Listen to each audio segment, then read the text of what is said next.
Sitting down in the podcast room today, we have Barbara Wray, the Senior Vice President of Strategic Growth at Wick Marketing, and a fantastic co-presenter at this year's PCBC. When we interacted there, I wasn't able to attend the full session due to another conflict, but I made it to the second half, and I was like, hey, we need to get you on the podcast. You can share all these great insights. So Barbara, thanks so much for joining us. Thank you, Kevin. I'm really glad to be here and glad that we had a chance to chat for a little while at PCBC also. Yeah. Anytime someone has research, especially like research with a capital R, the kind that like was done not using, just Google Forms and a social post as a as a way to collect the data, we love it. Data isn't just data isn't just something that comes off of marketing reports, but you can actually create data by asking questions in a logical, strategic way. So yeah, excited to hear more about that. Tell us a little bit about the project and kind of the origin of it. I will. So like you, our clients tend to be home builders, master plan developers, and we know that group of buyers who are their customers have been through a lot, as have most of us over these last few years, and a lot has changed. And much as we like to think we know everything we should about those buyers, we knew that so much had changed that it was really time for us to get some firsthand information from not only buyers, but also from prospects about their attitudes toward home buying. How did it go for those who bought, and how is it going for those who are still in market to buy? So that's why we invested in this survey in the research. And it's a different kind of study than some that are done. It's an attitudinal segments kind of result that comes out of this, meaning that we aren't in it for the demographic data, although we do gather some of that, but the groups are not established based on any kind of demographic data. Rather, it's about how people respond to a bank of questions about how they feel about the process and how they went through it. So we learned some pretty interesting things from this group, and also actions that we as marketers, sellers of homes can put to work.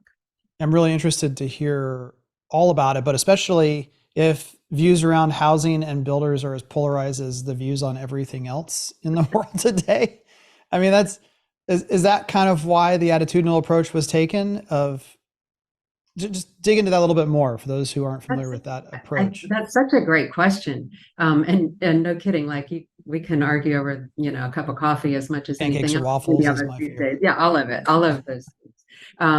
And so that's some of it, yes, but also because we have done this kind of research with some of our clients in the past, we know that it is really far more insightful than, ages 45 to 55 plus, and they have 3 kids and whatever. Like, what can we dig into that's going to give us a little more meaningful information that's going to allow us to create different experiences, create different content, create different stories that are going to be more impactful for the brands. Yeah. I mean, there are things that affect how people shop and why people shop for a home that certainly are related to age.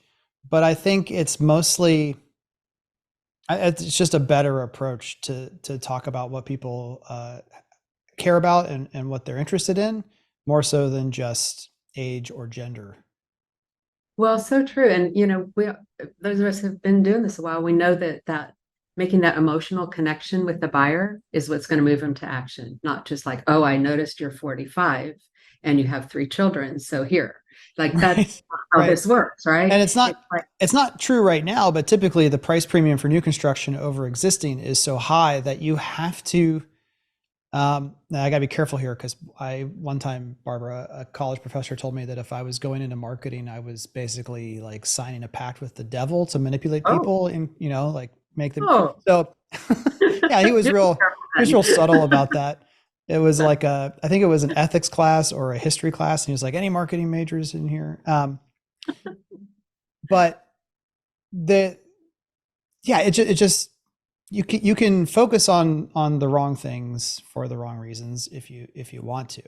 But when you're gonna, and I'm using air quotes for those of you listening, overpay for something, you better be, or asking the customer to overpay for something, you better make sure you get emotion in there. And that's, don't throw anything at me. Don't cancel me for saying that. It's not that the value isn't there in new construction, everyone. It's just that if you just give them a bullet list of logical reasons why you should pay more, that's not going to be enough. It's never enough.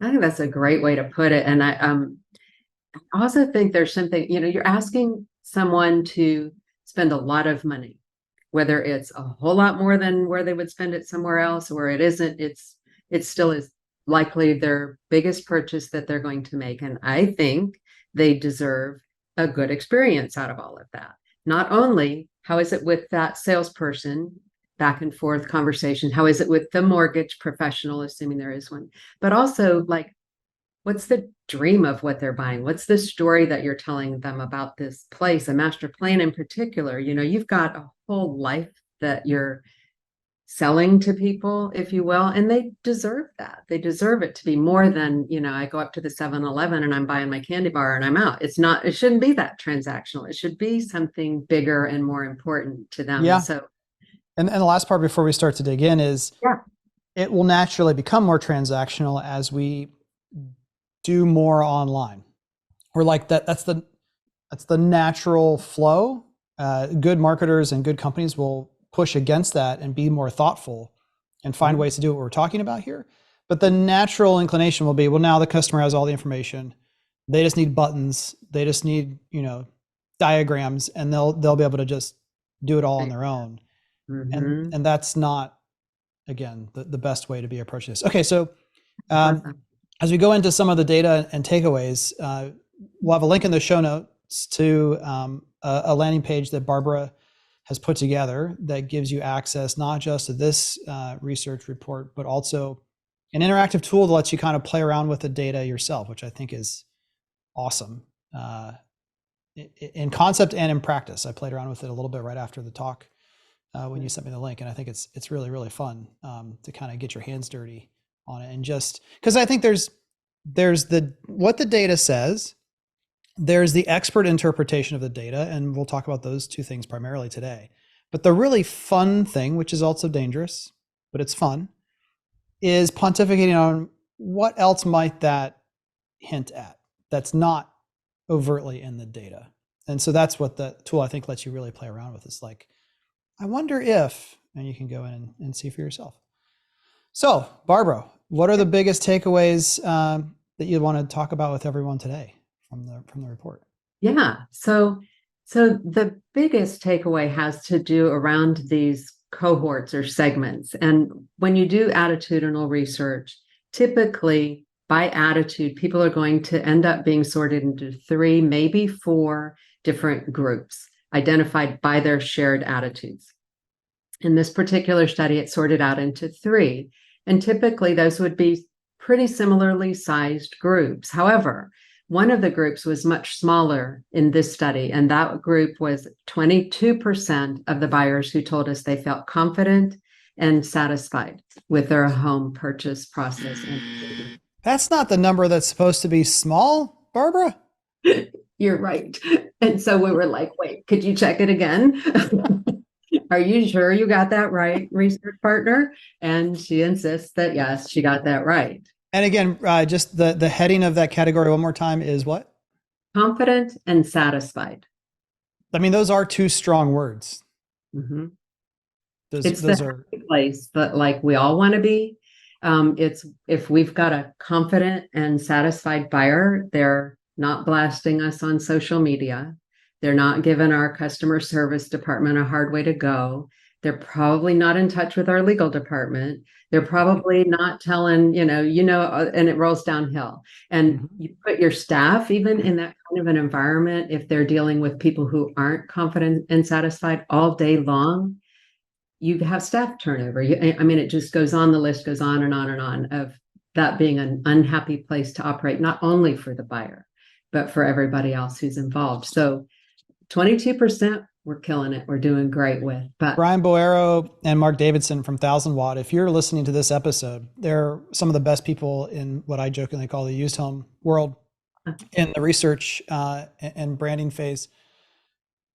You guys need to do this same exact study for used homes? Because one of the things I always think is interesting comparatively speaking, because I argue with a lot of realtors and brokers on Twitter just for fun, because I'm strange. And I wonder, they always talk about how everyone's so unhappy with new construction, and new construction is terrible. But I'm really curious what those corollaries would be on someone buying, an existing home, a resale. I am too. Yeah. Well, maybe that can be a part two that you guys can work on. That would be really interesting to know. The people, there's always haters and skeptics and everything, Barbara, but the people who don't want to listen, probably owners or presidents who don't want, a president of home building organization who doesn't want to admit that might be a number that relates to them. And so be like, well, you're comparing us to someone who's thinking about being confident and satisfied about their purchase of a purse or, a new family pet. Right. And that's not fair. So anyway, you shouldn't need that research, by the way. Yeah. You should just take the feedback and improve, but that would be interesting. Fair enough. Fair enough. So that leaves. Okay. So we're starting off with the depressing stuff and then. Well, I'll tell you more about the other side of a circle, basically 22% confident and satisfied. Yeah. 38% felt burdened and disappointed. No buzzer. And 40% felt stressed and regretful. Yeah. Yeah. So that's a big group of kind of. If this was NPS, Net Promoter Score, we would say basically we're negative. Okay. Got it. Right? I mean, like the majority of people are, because again, you have to think about practicality. If you made someone pick between those three things, and that middle one's still pretty like negative in its impression, that you would imagine that someone is on, if they're like 61% towards the confident and satisfied, they might lean, or the other, I guess it's fair. You could go either way, but both those two are no bueno, not places we want our customers to be. No, they really aren't. And so that's really that's one of the biggest key findings is how those people sorted out. And then in the research, we get much deeper into what went right and wrong for these people, what was important to them that they didn't get. But if I had to give it in a sentence or two, what didn't go right is that they didn't have the right information that they needed to feel confident in that decision. They didn't feel like they had the right support from the people that they interacted with, whether that was the on-site salesperson or the mortgage professional that was involved, sometimes even their realtor, but they weren't getting what they needed. Even if they did or didn't know that they needed to have that, they weren't getting tools of making a really successful move. The other piece that I think kind of is even the umbrella over all of this, certainly it's all encompassed in it, is this issue of trust. And so of this group, the survey data showed us that 77% of the buyers prioritize trust in their home builder relationships. I even thought it might even be higher than that, but 77%, that was their top priority. Yet 21% is the percentage that actually highly trust builders. So there's a massive gap there. The other number is that 51% trust their real estate agents. So twice as much as builders. Still both well under that level of priority. Yeah, it sounds like ratings of political sides of the aisle. Neither one of them is positive. Right. Yeah. I mean, 51%, I guess, is technically just barely positive, but right. Yeah, that's interesting. And so a lot of what we take out of that is, obviously that's a place you have to close the gap on that. No business is going to operate as well as it might if it's in a low trust environment where only 22% of their customers are satisfied and confident in the work that's happening. So there's a lot to fix for a lot of reasons, but it all comes down to what's that customer's experience with your brand at every touch point along the way. And so that can be when they're those buyers that are just now shopping, how are they encountering the brand on the website and the advertising? How is it when they actually come on site? We as an industry tend to spend a lot of money to get them to come on site when they do. And how's that experience going? Is somebody there? And if they are, how's it going? And do they leave feeling better than when they showed up?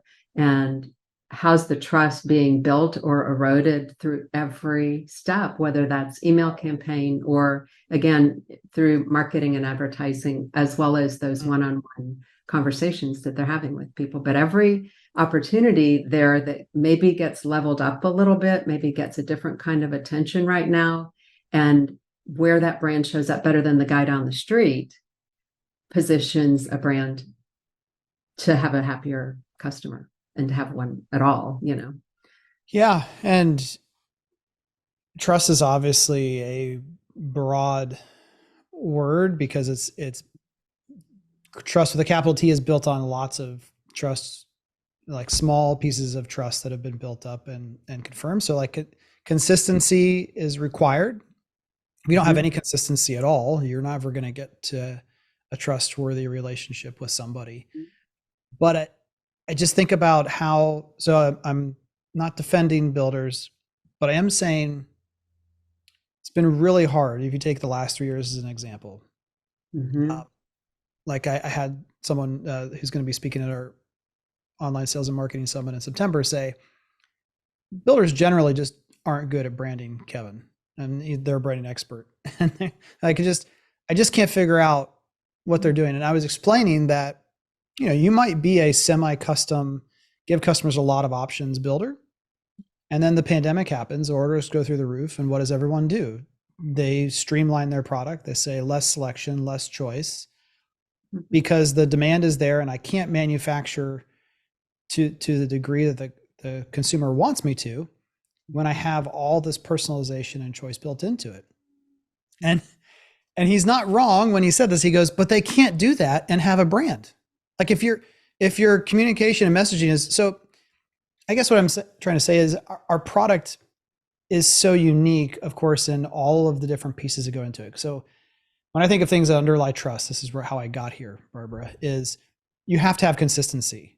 But you just think about the struggle that builders have, which then lead to struggles that marketers have connecting with the customer of, we don't even necessarily, install a roof shingle exactly the same way every time.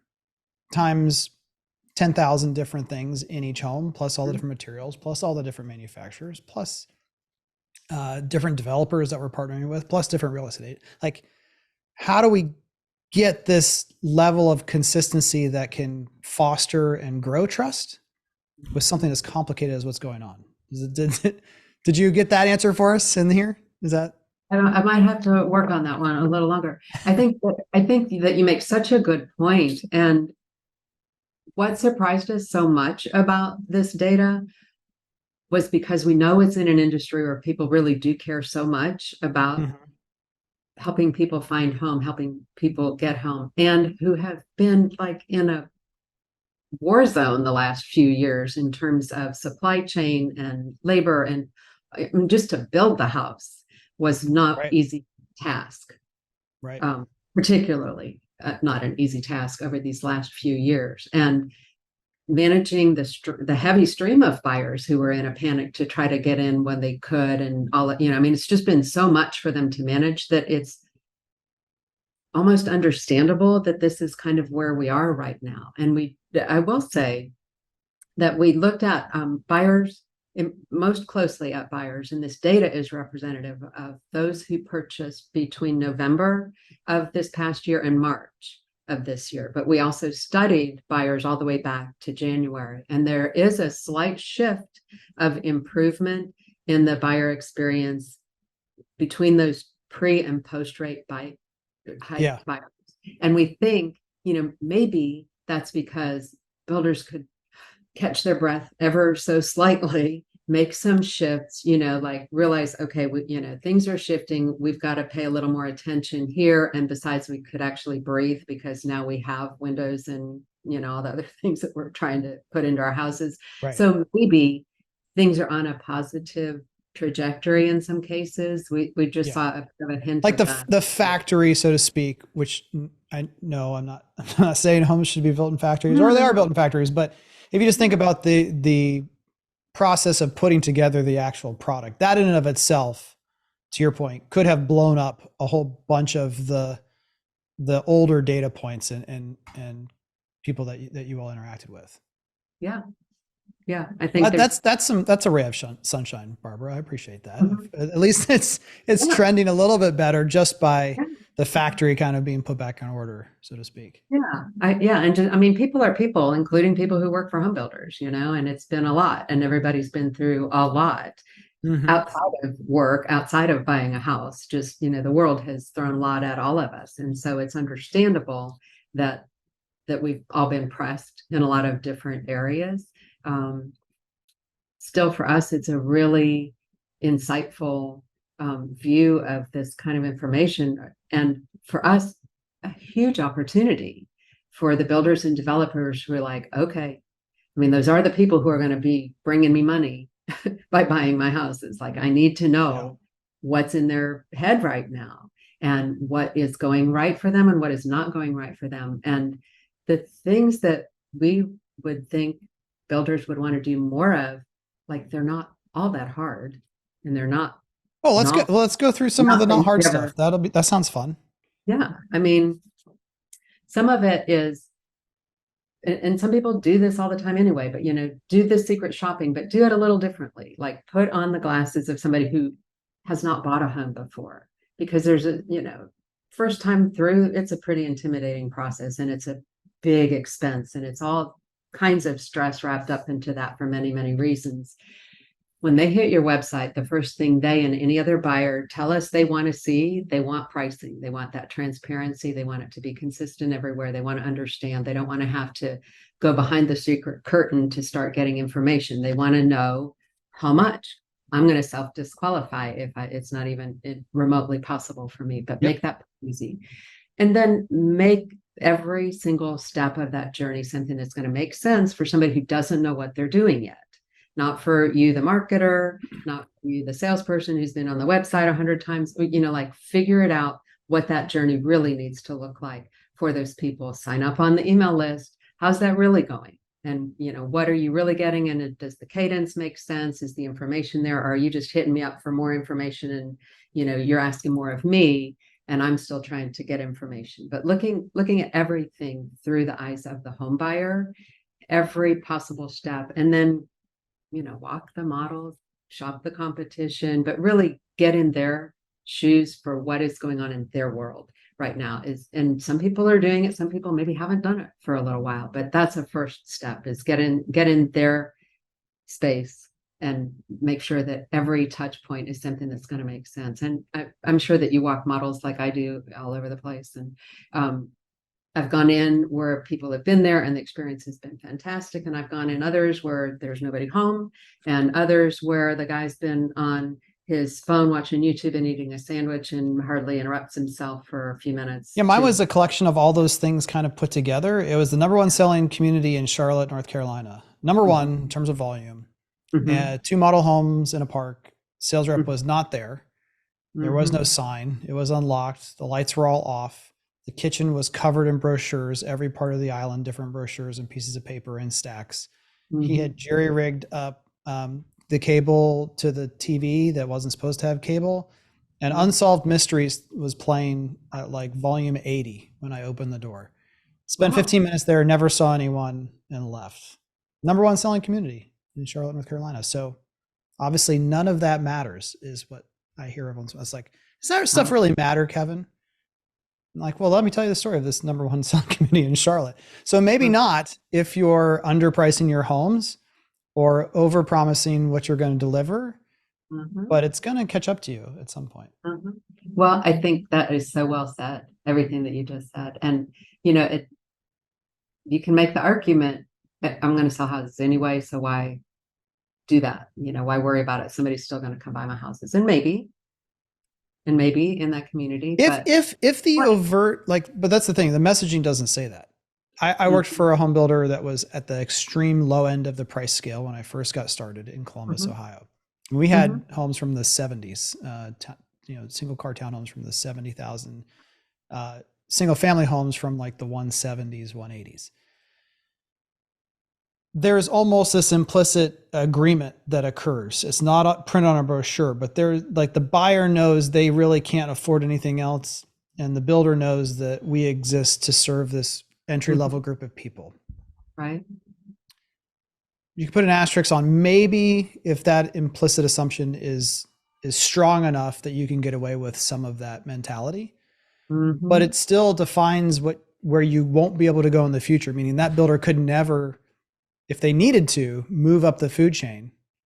They are now relegated forever in that bucket and price point, and at least in Central Ohio. That's such a great way to put it, and that's so true. They have built a brand intentionally or otherwise that is just what you described, but it can't be something else because it's already that. At least not without a whole lot of pain and struggle. And that's Right. the other thing I would tell people is, no, you don't have to do it all, but it could be easier. You could make more money. It could be more consistently pleasant for all involved. You know, I think that's a lovely. usually it's a sign of someone who's not really that involved in their own business. You know, when Yeah. you talk to an owner and you say, hey, how much of, well, I have a person who runs this for me and that for me. And I check in on the business a couple times a week, Kevin. I'm like, well, Well, that's different. yeah, good for you. That's different. Yeah. And it does vary so dramatically. I'm sure that you see the same thing. You know, you have what you just described, and then there are some other brands who are just all over it, trying to create the best possible experience that they have, that they live their brand values, they do all the things, and it would stand to reason to me anyway, that other brand is going to be able to ask a premium for the price of their homes, and they're going to be a little more likely to get some referral, and they're going to weather rough times a little bit better, and so on. Yeah. So one of the things that the research talks about is that they feel like they need more support. Right.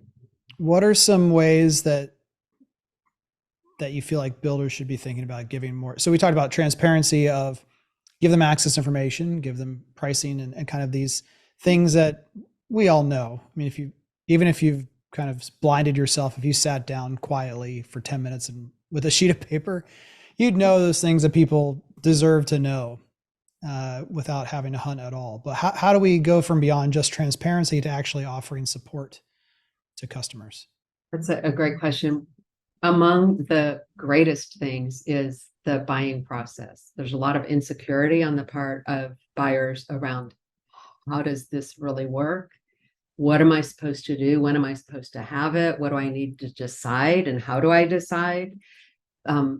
Mapping out that whole process, whether that's in an app or it's a PDF or whatever it is, however it is, but have that be something that gets into the buyer's hands early so that they feel more confident walking through the buying process with your brand than with someone else's. That's huge.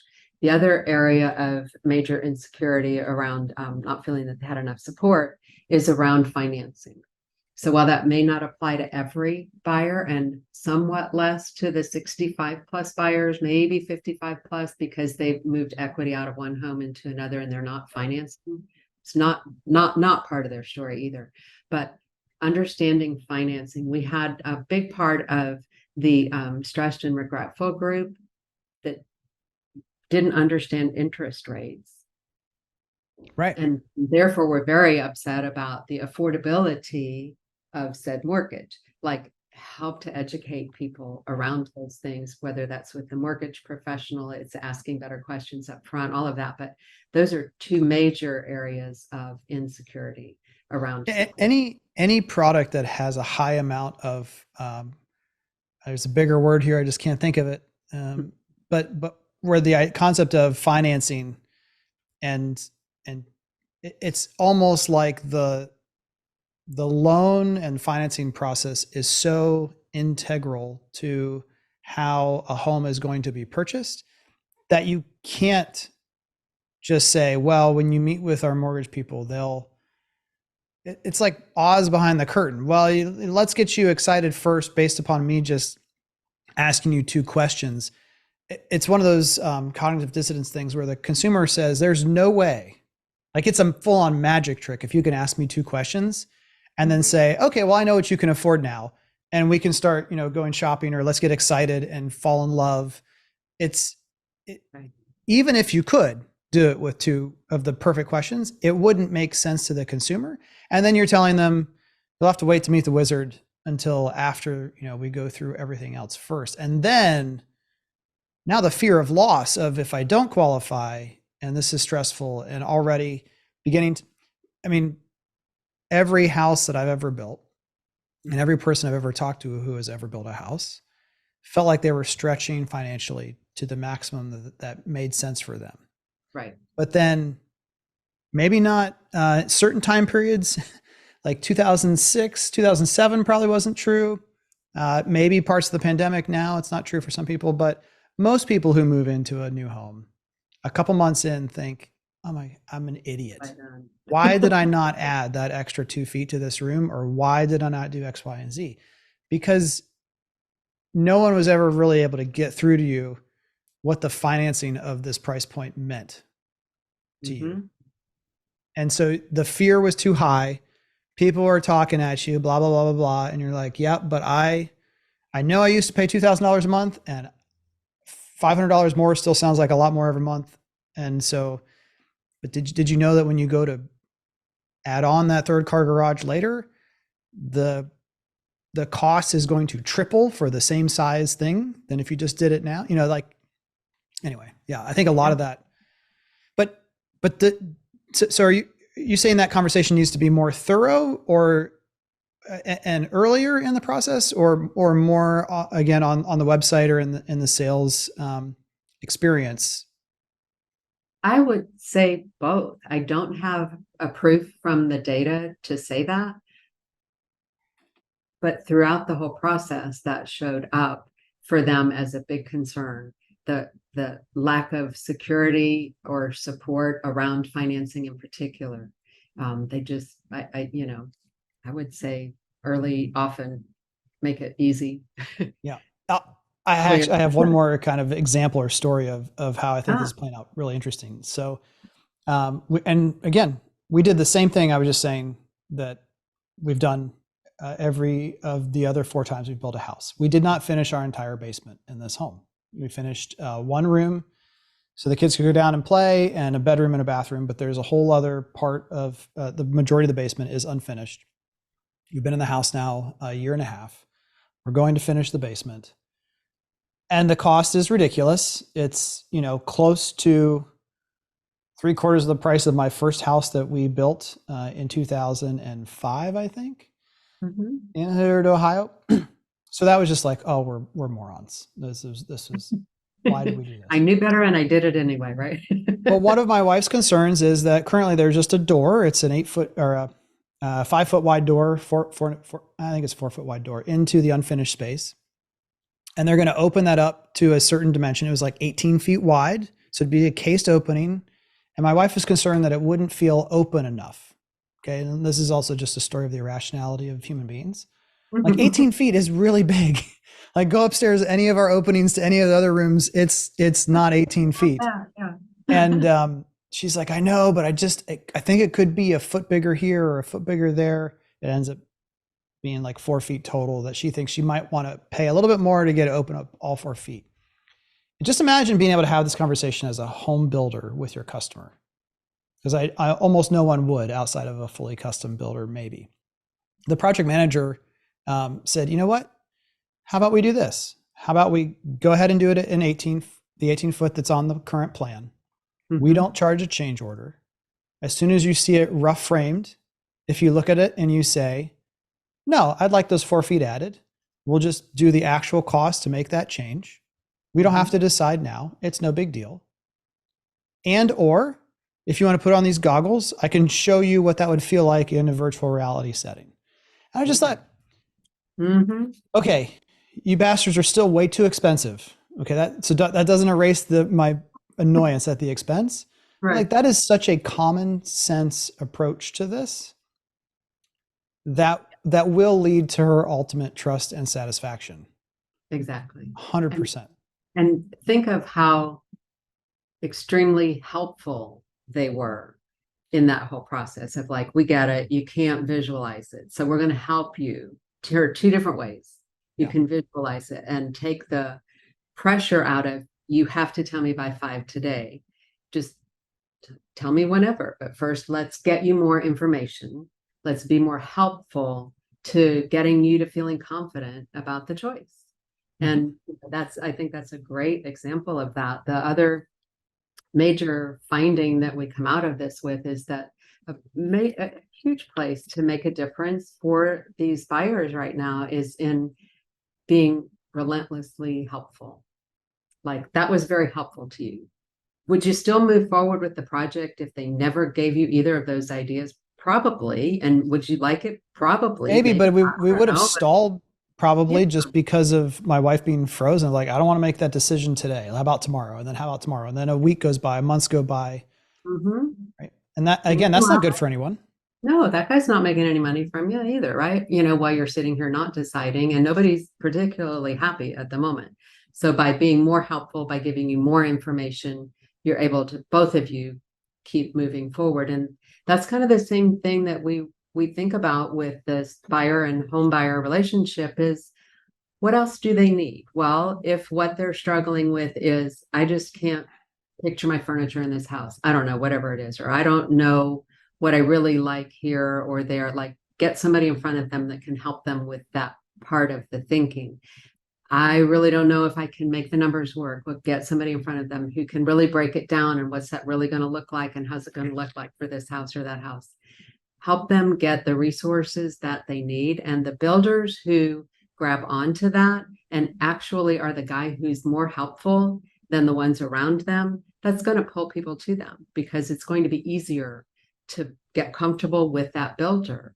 Now, are they going to move, 2 states away to go work with the Easy Builder? No, but as long as they're the better, easier choice in the area, the one that's being more helpful, the one that is giving better support, helping them to feel more confident about their choice, we're pretty sure that's going to lead to more sales and certainly to people. Well, and I think this is why I continue to believe more strongly that we're headed towards a more stark contrast between,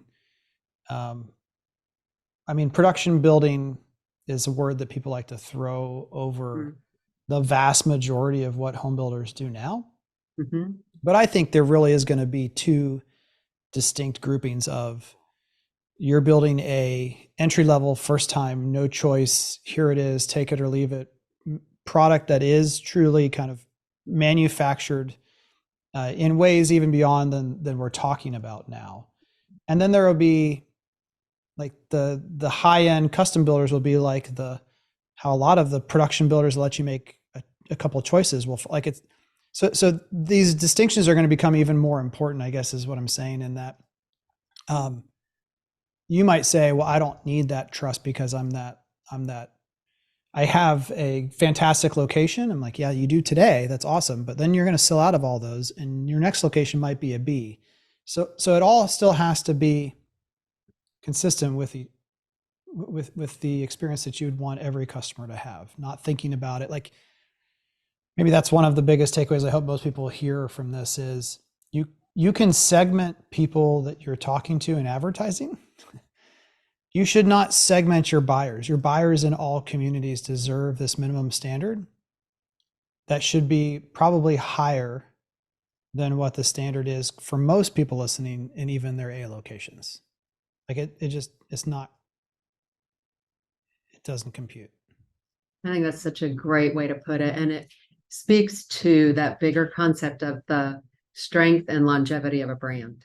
And as things continue to shift in the market, and you hinted at it, with different changes in production or not production building and different approaches to building homes and different approaches to building communities and neighborhoods and all of that, a strong brand is going to serve that company well as they navigate these changes down the way. And how the customer, I don't think anyone's that brand, is where that comes from. Unfortunately, there isn't really anyone of size where you'd say they've done it perfectly. There's a whole lot of things that I don't really agree with how this particular organization has done things, but it's just an example that I'm pulling up. Mm-hmm. When Century Communities decided to go towards a one style of product and customer experience that was more take it or leave it. Here it is. Buy it when it's finished, buy it online, click a couple buttons, add to cart if you want to. They called it something different, and it's Century Complete. It's not Century Communities. They have two different brands, two different product lines. That's more thoughtful than how most builders approach it, where again, they just say, we're changing everything. Like all the included features are out of these homes now. All these included features are in these, it's just constant adjustment of the product at scale that makes it impossible for any consumer to get a sense of what does this brand represent. Other fascinating discussions, because it seems like the overall trend is collapsing brands in on themselves, which makes a lot of efficiencies. But then you talk about a builder who operates in 10 states and all just has one brand, even though they might sell single family townhome product, and like this whole house of brands versus, just a single brand is also an interesting part of this whole thing too. And is something, that's not why you're here. Okay, we could go down that rabbit hole for a while too, I'm sure. Well, Barbara, thanks so much for coming on and talking about the research project. Again, check out the link in the show notes.